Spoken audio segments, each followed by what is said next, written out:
Hello mummies and daddies, welcome to my channel. आज आपल्या बरोबर गप्पा मारायला आली आहे मीरा देसाई. मीरा देसाई हिने पुना युनिव्हर्सिटी मधून माइंडफुलनेस हा टॉपिक घेऊन तिची पीएचडी कंप्लीट केली आहे. त्याचबरोबर ती आता रिसर्चर आणि टूल डेव्हलपर म्हणून सुद्धा काम करत आहे. तर अशा मीराला आज आपण फंडे फॉर मॉम्स वरती इन्व्हाइट करूयात. Hello Meera, welcome on fundae for moms. Hi Kirti. Hi to every mom. Okay. Meera, जसं आजचा आपला टॉपिक आहे की कॉन्शियस पेरेंटिंग, तर मग हे कॉन्शियस पेरेंटिंग म्हणजे नक्की काय असतं आणि कॉन्शियस पेरेंटिंग म्हणजे कोण? ओके, सो महत्वाचं म्हणजे सध्या प्रेग्नन्सी आणि पेरेंटिंग रिलेटेड आपल्या आजूबाजूला आपण खूप सारे व्हिडिओज सध्या बघतोय.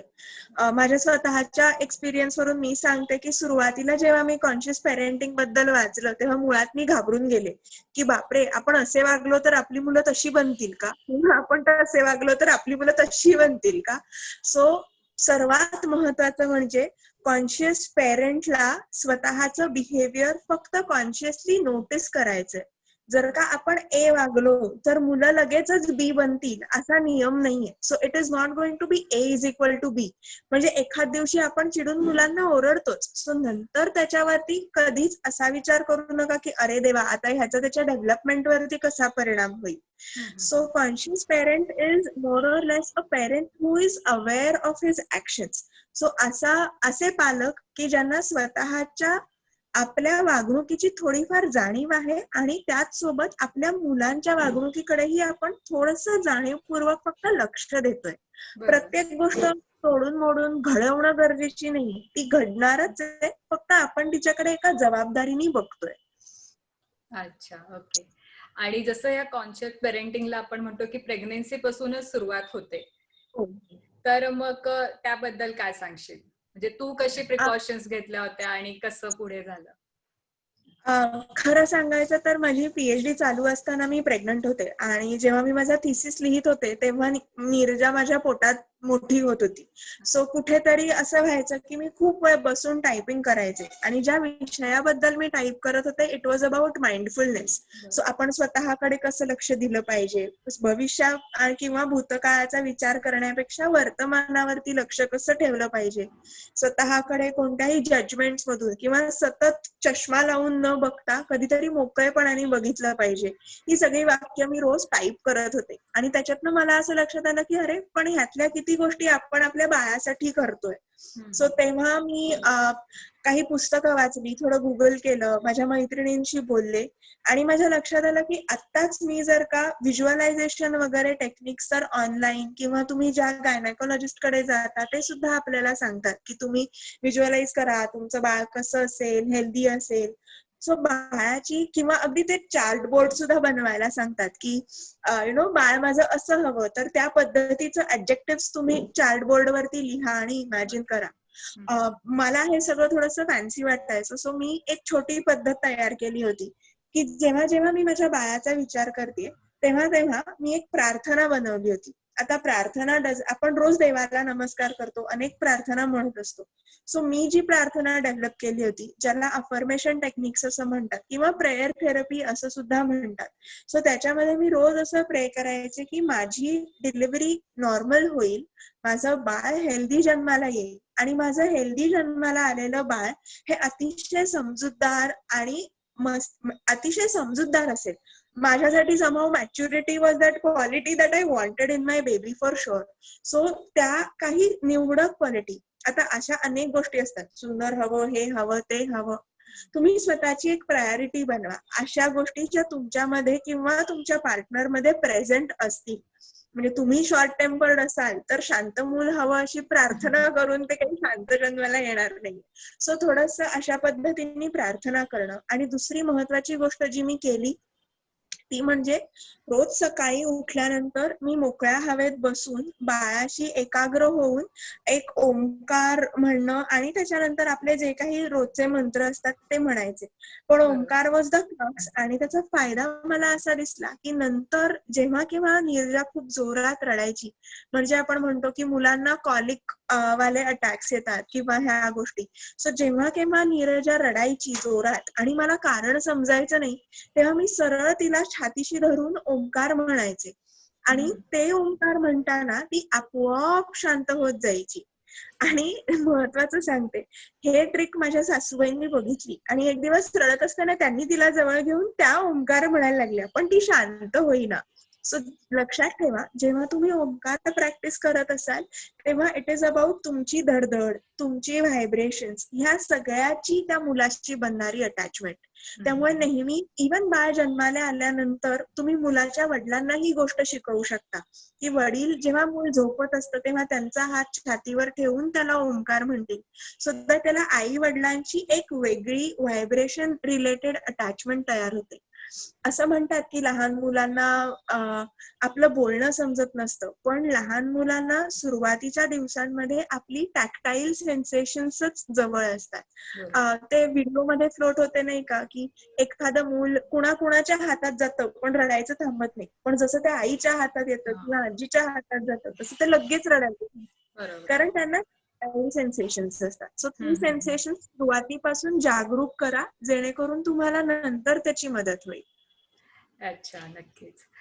आणि जसं आपण म्हणतो की फीडिंग हे खूप इम्पॉर्टंट असतं, तर मग त्याचं महत्व तू काय सांगशील? अर्थात ब्रेस्ट फीडिंगचं महत्व हे आहेच. आणि आजकालच्या जगात आता म्हणजे पूर्वी मध्ये असा एक ट्रेंड येऊन गेला की breastfeeding used to be awkward, की आपली फिगर खराब होते किंवा असे अनेक बायसेस आजकालच्या आपल्या तरुणींमध्ये येतात. पण ब्रेस्ट फीडिंग हे आजकाल डॉक्टरही रेकमेंड करतातच. महत्वाचं म्हणजे it is not only the physiological connection की तुम्ही मुलाला आपलं दूध देताय. ब्रेस्ट फीडिंग हे काही बायका पंप करून देणंही प्रिफर करतात.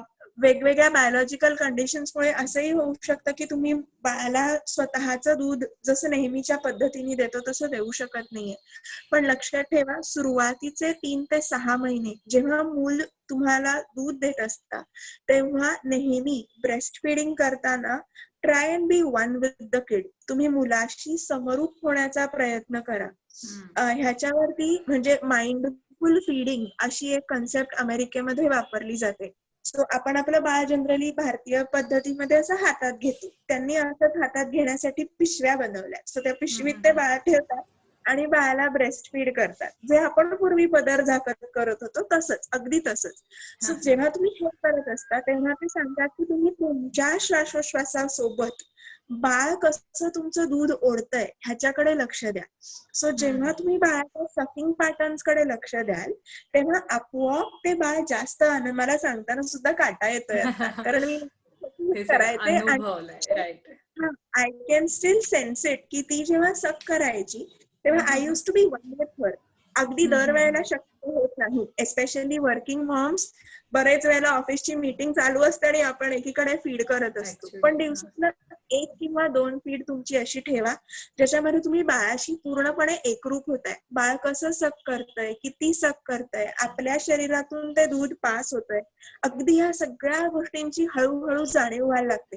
सुरुवातीला आपल्याला कळत नाही, फक्त बाळ ओढतंय एवढंच कळतं, पण जसं तुम्ही एकरूप व्हायला लागाल तुम्हाला हेही अंदाज येईल की आता त्याचं पोट भरत आलंय तर आपोआप सक करायचा स्पीड कमी होतोय. जेव्हा तुम्ही एकरूप होऊन बिल्ड व्हाल, कारण breast feeding is the first object relation that the kid has. So हे पहिलं ऑब्जेक्ट असतं ज्याच्याशी मूल स्वतःहून एक नातं जोडत असतं. जर हे नातं स्ट्रॉंग राहिलं तर पुढे सायकोलॉजिकली जे काही रिलेशनशिप इश्यूज तयार होणार असतात त्याच्याशी त्या मुलाला फाईट करायला ताकद मिळते, कारण पहिली अटॅचमेंट ही अतिशय नॉट ओनली शारीरिक पण मानसिकरित्या सुद्धा सिक्युअरली तयार झालेली असते. अच्छा. आणि आता जसं हे फीडिंगच्या बद्दल झालं तसं स्लीप पॅटर्न आणि मेंटल हेल्थ बद्दल काय सांगशील? सो स्लीप पॅटर्न मध्ये तर अनेक आया लहान मुलांना झोपवणं ही अगदी केस उभं करणारी गोष्ट असते. उभं राहून हलवा, बसून हलवा, झोपाय अनेक पद्धती आपण शोधून काढतो. सो ह्या पद्धतींचा विचार करतानाच मला असं सुचलं की जे बॉडी स्कॅन मेडिटेशन आपण मोठ्या माणसांना वापरतो रिलॅक्स होण्यासाठी, ते लहान मुलांसाठी वापरलं तर काय होईल. So body scan meditation maybe मी हा व्हिडिओ संपल्यानंतर तुमच्याशी मोठ्या माणसांच्या बॉडी स्कॅन मेडिटेशनची एक लिंक शेअर करीन. सेमच पद्धतीने त्या अवयवांची नावं घेत जाऊन तुम्ही लहान मुलांनाही हे करू शकता, ज्यांनी मुलं लवकर झोपतात. सो बॉडी स्कॅन मेडिटेशन मध्ये बेसिकली मी नीरजाला एकदम लहान होती तेव्हा मांडीत झोपवायचे, नंतर गादीत झोपवायला लागले आणि मग तिचा एक एक अवयव. सो बेसिकली तळपायापासून सुरुवात करतो आपण आणि मग तळपाय, सपोज हा माझा तळपाय आहे बाळाचा, तर त्या तळपायावरती सर्क्युलर रोटेशन्स काढून तुम्ही त्या बाळाला सांगू शकता की आता ना तुझे पाय हळूहळू झोपताय. ओके, सो तुझे पाय शांत होत आहे, तुझे पाय हळूहळू झोपत आहे. जसं तुझे पाय झोपतील ना तसं तुझे काफ मसल्स काय करणार, तुझ्या पायाचे हळूहळू तुझ्या पोटऱ्या झोपतायत किंवा काफ मसल्स झोपतायत. मग तशीच सर्कल वर नेऊन आता तुझ्या दोन्ही गुडघ्यांना पण झोप, ह्याच्यानं मुलं आपोआप अवयव कोणते कुठे आहेत ह्याचं तर ज्ञान त्यांना होतच जातं. त्या अवयवाशी आपलं जेव्हा सेन्सेशन अटॅच होतं आणि एक सर्क्युलर सेन्सेशन अटॅच होतं, आपोआप एक रिलॅक्स्ड फिलिंग येतं. एस्पेशली तळपाय आणि तळहात ह्या ठिकाणी जेवढं तुम्ही जास्त इमोशन द्याल, कारण तुमचे नर्व्ह सेन्सर्स ऍक्टिव्ह ह्या पोर्शन मध्ये असतात. सो तळपायाला जर का मसाज केला तर कॉन्स्टिपेशन रिलेटेड प्रॉब्लेम सुद्धा कमी होतात. सो अशा अनेक फायद्यांसाठी हा बॉडी स्कॅन मी मुलांना झोपवणं सोयीचं ठरतं.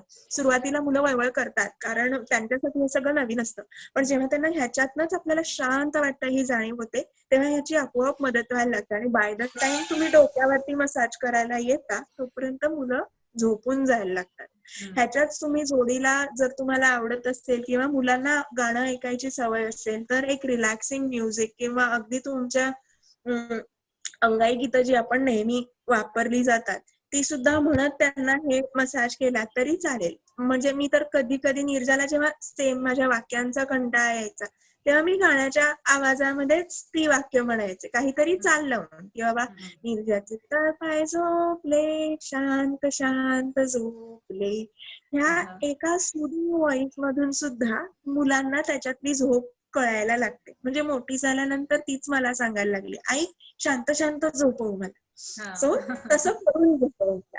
त्याच्यामुळे बॉडी स्कॅनचा मला पर्सनली खूप फायदा झाला आणि नीरजा त्याच्यामुळे आपले अवयव किंवा मला कुठे दुखतंय हे तिला पॉइंट आउट करून सांगणं व्यवस्थित शक्य व्हायला लागलं. आणि मेंटल हेल्थ बद्दल कसं सांगशील? मेंटल हेल्थ म्हणजे बेसिकली आता मुलांची मेंटल हेल्थ ह्याच्याशी जेव्हा आपल्याला अनेक पद्धतीने आपण ती सुधारण्याचा किंवा बदलण्याचा प्रयत्न करत असतो. प्रत्येक आई वडिलांना असं वाटतं की आपलं जसं लहानपण होतं ना तसं आपल्या मुलांचं नको, आपल्या मुलांना आपण जास्त सुखसोयी देऊ. आता आपलं जग या लेवलला पोहोचलंय की आपण मटेरियलिस्टिक सुखसोयी ह्या सगळ्या देऊ शकतो.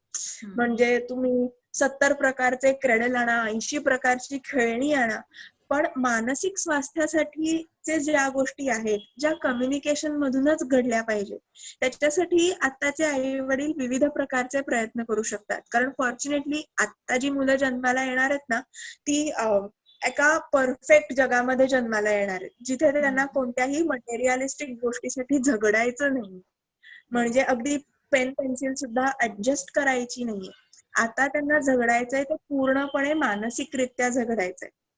सो त्याच्या मानसिक स्वास्थ्यासाठी म्हणून मी काही गोष्टी नीरजाला सुरुवातीपासून शिकवण्याचा प्रयत्न केला, जसं की एम्पॅथी तयार करणं.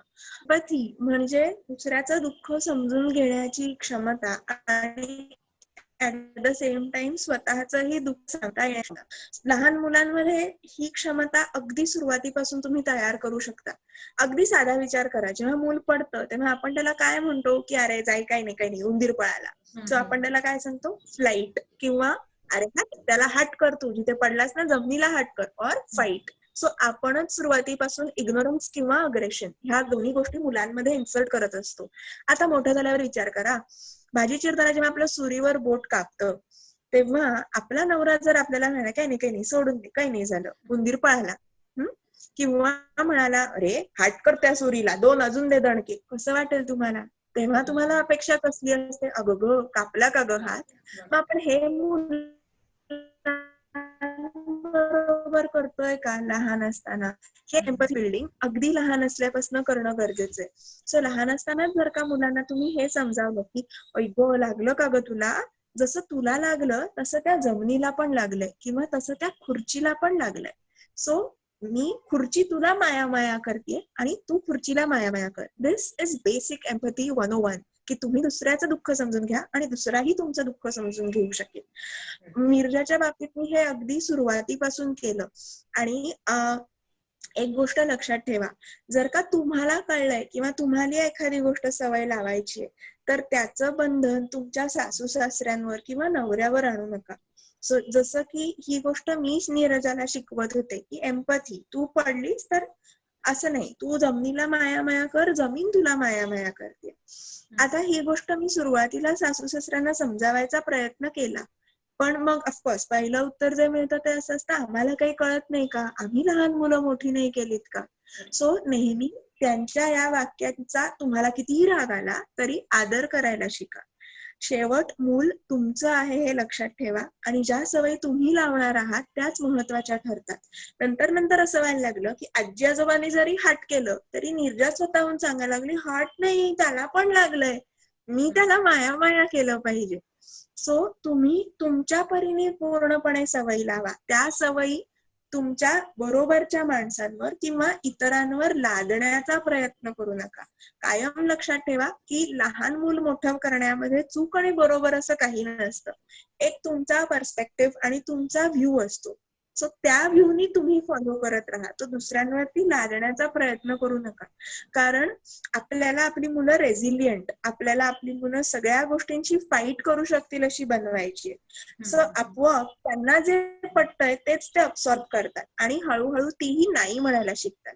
हाच ऑप्शन बरोबर, म्हणून आपण एकाच बाजूने शिकवू नका. मुलांना सगळं बघू दे, तुम्ही माया करत आहे, कोणीतरी हाट म्हणतंय, let them choose their pattern. आपोआप सुरुवातीपासूनच जर का तुम्ही त्यांच्या मेंटल हेल्थकडे लक्ष दिलेलं असेल तर ती मुलं जास्त एम्पॅथेटिक किंवा जास्त कम्पॅशनेट बनतात. दुसरा महत्वाची गोष्ट म्हणजे जेव्हा तुम्ही मुलांना हे सांगता की माया माया कर पडल्यानंतर, तेव्हा तुम्ही त्यांना एक आपलं जे फिलॉसॉफिकल बेसिक प्रिन्सिपल आहे, जे आपल्या भारतीय वेदांमध्ये खूप छान लिहिलेलं आहे की प्रत्येक गोष्टीमध्ये जीव आहे आणि प्रत्येक जीव एकमेकाशी कनेक्टेड आहे. सो जर तुम्ही एखाद्या गोष्टीला त्रास दिला तर तो त्रास तुमच्या कर्मांमध्ये लिहिला जाणार आहे. सो जेव्हा तुम्ही ही माया माया करायची सवय लावता तेव्हा तुम्ही कुठेतरी आपोआप द प्रिन्सिपल ऑफ फॉरगिव्हनेस, माफ करण्याची किंवा क्षमाशीलता सुद्धा मुलांमध्ये जनरेट करत असतात.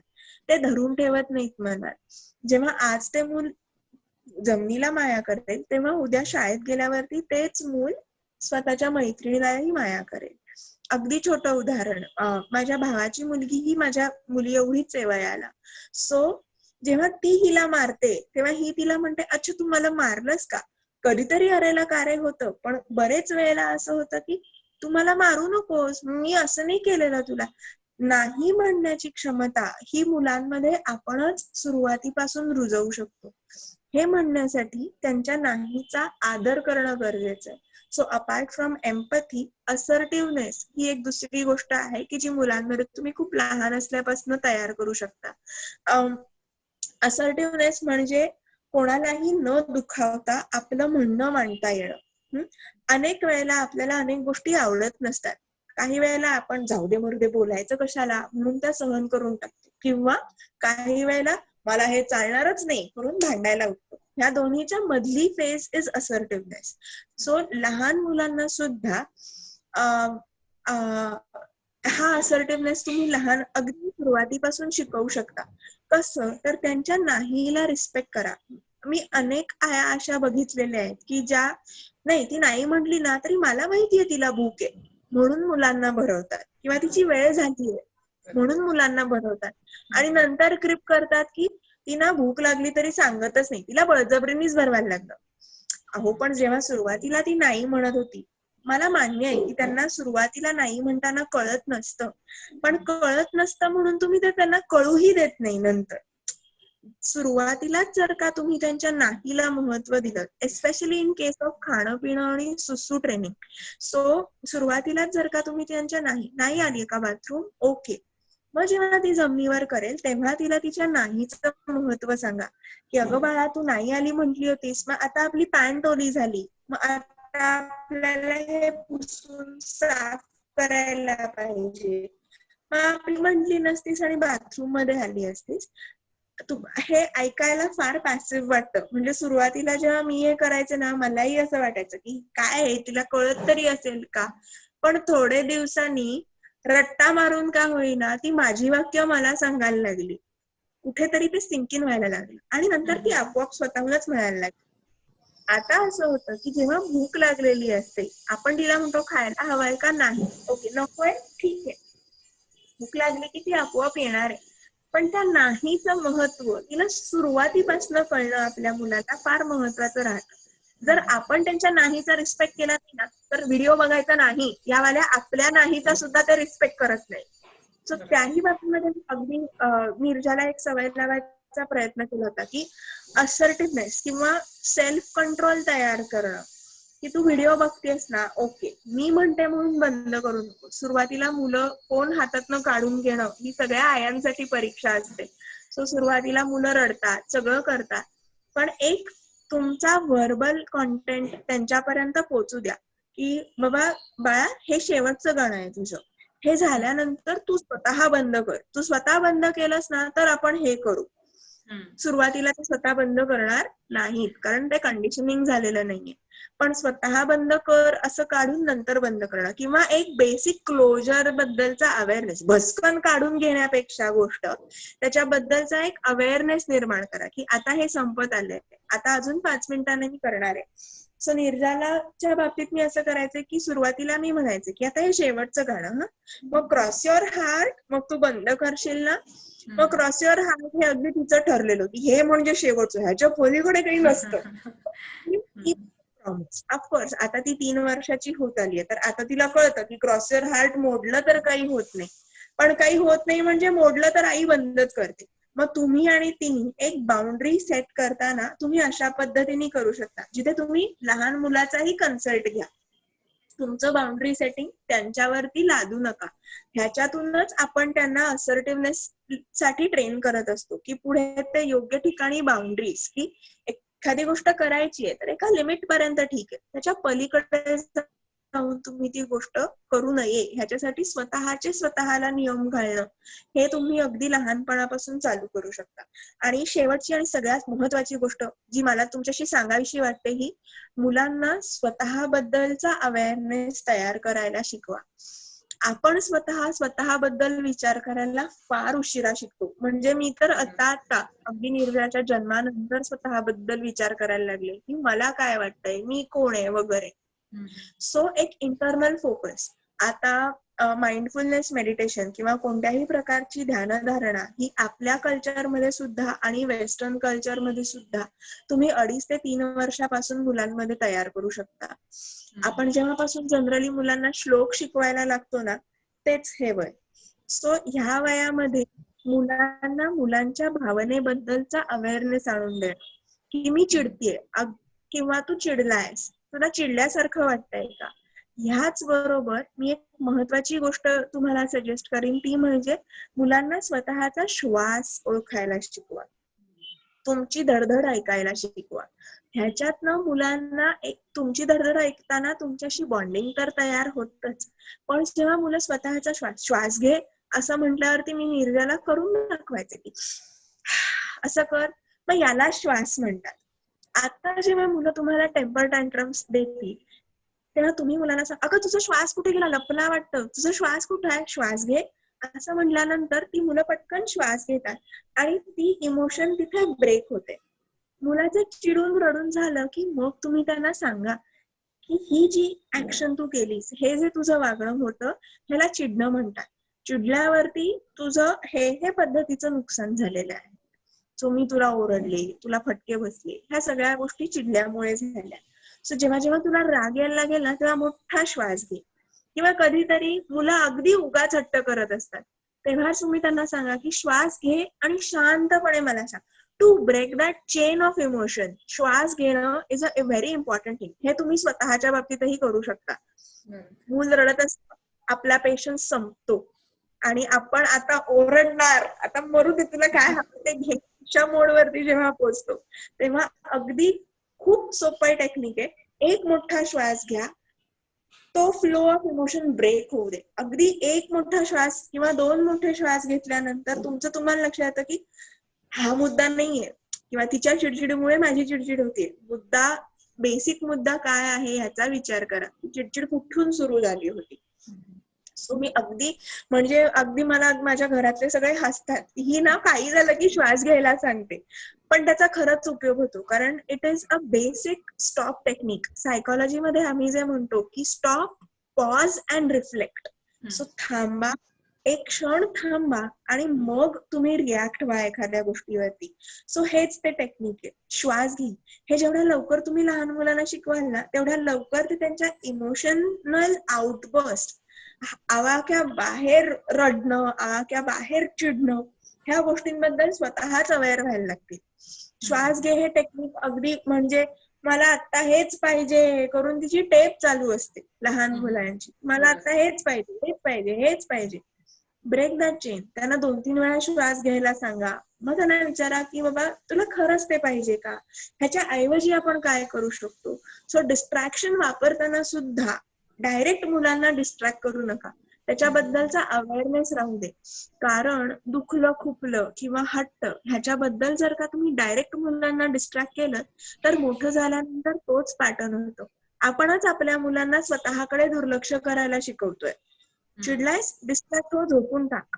चिडलायस, डिस्ट्रॅक्ट हो, बाहेर जाऊन फिरून ये. चिडलायस, डिस्ट्रॅक्ट होण्यासाठी सिगरेट पितो आपण. सो जे आहे ते ऍक्सेप्ट करण्यासाठी तिथे पॉज होणं गरजेचं आहे. त्याच्यामुळे मुलांना आत्तापासून हे शिकवा की एखादी भावना जेव्हा आवाक्याच्या बाहेर तयार होते तेव्हा पॉज, श्वास घ्या. मुलांनाही घेऊ दे, तुम्हीही घ्या. आणि मग तुम्ही जो काही विषय आहे तो तुमच्या पद्धतीने हाताळू शकता. अच्छा, नक्कीच. आणि अजून काही एक्सपिरियन्स सांगू शकशील का तुझ्या मुली बरोबरचे? माझ्या मुली बरोबरचे माझी मुलगी माहिती नाही कसं, पण थोडस एम्पथीमुळे ना पेन टॉलरंट जास्त बनली असं मला वाटतं. थोडं तिच्या वडिलांमध्येही हा गुण आहेच, पण पेन टॉलरन्स म्हणजे एखादं तिला लागलं असेल ना तर ती भस्कन रडत नाही. सो काय व्हायचं की जेव्हा तिला लागलं, अगदी पायाचं साल निघालं, पण तिने ते कंप्लेंट नाही केलं. ती तशीच चालत घरी आली. घरी आल्यानंतर जेव्हा ती मला भेटली तेव्हा तिने मला सांगितलं, आई माझ्या ना बुट्टू मध्ये काटा घुसला होता, मग मी काट्याला माया माया म्हणत घरी आले, पण ना मला रक्त येत आहे, काटा माझा ऐकतच नाहीये. सो त्या दिवशी मला इतकं आश्चर्य वाटलं की with a feeling of compassion she was able to drag that pain along with her till the time she reached her comfort zone. आणि कम्फर्ट झोन मध्ये पोहोचल्यानंतर तिने सांगितलं की आता मला खूप दुखतंय, आता तुम्हाला बरं कर. किंवा दुसरं म्हणजे अगदी टॉयलेट ट्रेनिंगच्या बाबतीत सुद्धा सुरुवातीला असं व्हायला लागलं की तिने लादीवर सू केलं की घरातले तिला ओरडायला लागले की असं कोण लादीवर सू करतं किंवा हे. सो त्या बाबतीत असं व्हायला लागलं की she started to hold it inside की ओरडतात मग करायचीच नाही आपण सू. आणि मला फार काळजी वाटायला लागली. सो मग हळूहळू मी तिच्यासाठी रिव्हर्स ट्रेनिंग चालू केलं की सूचा अवेअरनेस, सू आलीये मग पोटात कसं दुखतं हे तिला समजावणं. आणि त्याच बरोबर मी तिला हे सांगायला लागले की सू आलीये तर irrespective of what others say you have to communicate. आता काय व्हायचं की ती नाही नाही करून ओरडायची, मला नाही आली सू, पण घरातली माणसं लादी खराब होऊ नये, पुढचं काम होऊ नये, ह्या गोष्टींचा विचार करून बळजबरीने तिला घेऊन जाऊन बसवायचे की तू करच, आली असेल तुला. एक दिवस तिने सरळ सांगून टाकलं, मला नाही आलीये तर मी नाही येणार म्हणजे नाही येणार. आजी तिच्याकडे बघत बसली की ही मुलगी इतक्या ठामपणे नाही कसं म्हणू शकते. किंवा अगदी छान उदाहरण अजून एक द्यावं असं वाटतं ते म्हणजे खऱ्या खोट्याचा अवेअरनेस. मी नीरजाला कधी असं खोटं नाही दाखवलं की बघ बाहेर काऊ आहे, जर खरंच कावळा असेल तरच बाहेर काऊ आहे, जेवण जायला हवं. म्हणून अनेक आजी आजोबा ही ट्रिक वापरतात की बघ बघ तिकडे माऊ आहे, मग तू खाल्लं नाहीस ना म्हणून माऊ पळून गेली, किंवा तू खाल्लंस आणि नेमकी माऊ पळून गेली, असं काहीतरी. मग त्याला सारवासारवीची जोड देणं किंवा एक इमॅजिनेशन आणि रियालिटी ह्याच्यामध्ये मिक्सचर नाही येऊ द्यायचं. सो मी तिला कायम सांगायचे की मोर आहे, मग तुला दिसतोय तर तू मला दाखव कुठे दिसतोय, किंवा कावळा आहे तर तुला दाखव, तुला नाही दिसत आहे तर नाही दिसत आहे असं मला सांग. एक दिवस असंच तिची आजी तिला जेवायला भरवत होती आणि त्यांच्या सवयीने त्या म्हणाल्या, चल मी तुला मोर दाखवते. तर आणि मग म्हणाल्या, तो बघ तिकडे तुला दिसतोय का, नाही दिसत आहे का, हा घास खामा दिसेल. आजी तू असं खोटं बोलू नकोस मला, खरा खरा मोर असेल ना तेव्हाच मला दाखव. किंवा त्याच्यामुळे तिला ही गोष्ट आहे, हे खरं आहे आणि हे खोटं आहे. सो खोटा खोटा मला जेवायला जे आता मला खरी खरी भूक लागली. ही एक खऱ्या खोट्याची जाणीव सुद्धा मी नीरजामध्ये फार सुरुवातीपासून डेव्हलप होताना पाहिली. कारण मी तिला सुरुवातीपासून हा अवेअरनेस देत होते. ओंकाराच्या बाबतीत तर माझा एक्सपिरियन्स खूपच दांडगा आहे. म्हणजे मी माझ्या ओळखीच्या प्रत्येक मैत्रिणीला, जे कोणी मला प्रेग्नंट भेटत त्या सगळ्यांना सांगत असते की प्लीज हे टेक्निक वापरा. कारण नीरजाला अगदी म्हणजे तिला गॅस झाले होते आणि त्याच्याने तिला न राहून खूप पोट दुखून रडायला येत होतं. पण जसं मी ओम म्हणायला लागले ना, ती तितक्याच रडायची इंटेन्सिटी भस्कन कमी होताना मी बघितली. किंवा अगदी कधी कधी ती चिडून रडत असते. मी फक्त काही करत नाही, मी तिला एवढंच सांगते की बा तू चिडली आहेस म्हणून रडायला येत आहे. आणि त्याच्या पुढे मी कंटिन्युअसली ओम म्हणत राहते तिला जवळ घेऊन. सुरुवातीला तिला पळून जायचं असतं, अजून चिडायचं असतं, पण एक 3-4 वेळा मी ओम म्हटल्यानंतर ती आपोआप माझ्या कुशीत शांत होते. आणि hats off to the technique, ज्याने कुणी या बॉन्डिंगला एक्सप्लोर करून हे वापरायचं ठरवलं. पण ह्याचा खूप फायदा होतो. मुलांचं तुमच्या बरोबरचं कनेक्शन हे खूप जास्त स्ट्रॉंग होतं ह्या गोष्टी. सो मी नक्की सगळ्यांना रिक्वेस्ट करेन की श्वास घे समजावणं, ओंकार आणि एम्पथी, ऍटलीस्ट ह्या 3 गोष्टींचा स्वतःच्या मुलांच्या अपब्रिंगिंग मध्ये वापर करण्याचा पुरेपूर प्रयत्न करा. नक्कीच. मीरा, तू इथे आलीस आणि तू मला इतकी छान इन्फॉर्मेशन दिली की म्हणजे कधी तू जसं म्हणालीस की इट्स नेव्हर लेट, तर नक्की मी पण हे ट्राय करेल. आणि मला नक्की वाटतं की पेरेंट्स सुद्धा या गोष्टी खूप छान पद्धतीने ऐकून ट्राय करतील त्यांच्या मुलांवरती. So thank you so much. Thank you, really thank you. Thank you.